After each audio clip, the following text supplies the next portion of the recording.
ప్రపంచమంతటిలో ప్రతి వ్యక్తి ఏ దేశమునకు, ఏ భాషకు, ఏ కులమునకు, ఏ మతమునకు, ఏ జాతికి చెందినవారైనను ఆశించేది శాంతి, సమాధానము కలిగి జీవించాలి అనునదే.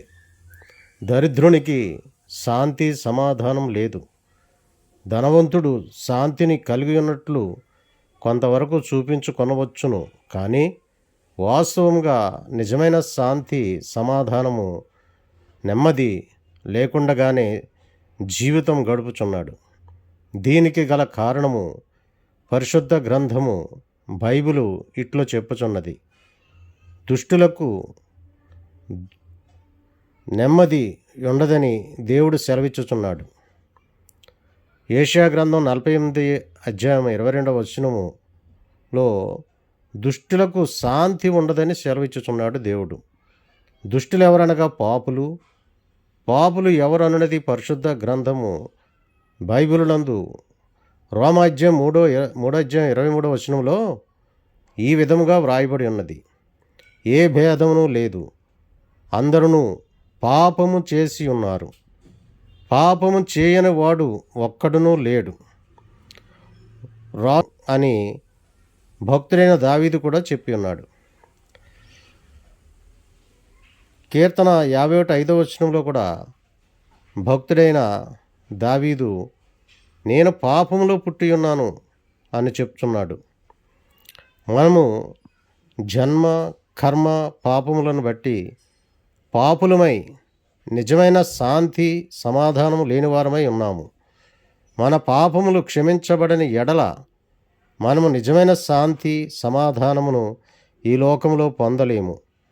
మరణించి ఈ లోకం విడిచిన తరువాత నిత్య జీవమైన పరలోకంలో ప్రవేశింపలేము. రక్తము చిందింపకుండా పాపక్షమాపణ కలుగదు. హెబ్రీ పత్రిక 9:22 పాపములు క్షమింపబడుటకు రక్తము చిందింపబడవలని వేదములు కూడా చెప్పుచున్నవి. అందువలన ఆత్మస్వరూపి అయిన, సృష్టికర్త అయిన, పరిశుద్ధుడైన దేవుడే 2000 సంవత్సరముల క్రితము యేసుక్రీస్తు అను పేరుతో కన్యక గర్భమందు పాపం లేనివాడుగా ఈ లోకంలో జన్మించి ఉన్నాడు. ఆయన జన్మించినప్పుడే ఈయన ద్వారానే మనుష్యులకు భూమి మీద సమాధానం కలుగును అని దేవదూతలు ప్రకటించారు. లోక 2:14 ఆయన పాపము లేనివాడుగా జీవించి మన పాప పరిహారమునకై శిలువపై మన శిక్షను భరించి తన పవిత్ర రక్తమును చిందించి మరణించి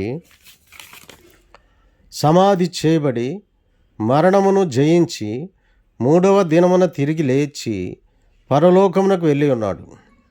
ఆయన యందు విశ్వాసం ఉంచి పాపక్షమాపణ పొంది శాంతి, సమాధానం పొందిన వారిని పరలోకమునకు తీసుకుని వెళ్ళుటకై ఈ లోకమునకు తిరిగి రానై ఉన్నాడు. యేసుక్రీస్తు ప్రభువు తానే ఇట్లు చెప్పెను: శాంతి మీకు అనుగ్రహించి వెళ్ళుచున్నాను, నా శాంతినే మీకు అనుగ్రహించుచున్నాను.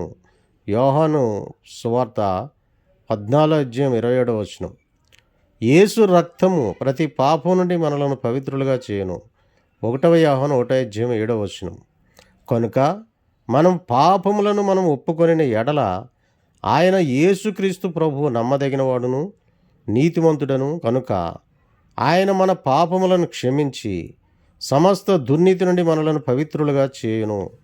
1 యోహాను 1:9 ప్రియ చదువరి, ఈ సత్యాన్ని నమ్మి నీ పాప పరిహారమునకై శిలువపై రక్తమును చిందించిన యేసుక్రీస్తు ప్రభువునొద్ద నీ పాపములను పశ్చాత్తాపంతో ఒప్పుకొనిన ఎడల ఆయన నీ పాపములను క్షమించి నీకు నిజమైన శాంతి, సమాధానము అనుగ్రహించును.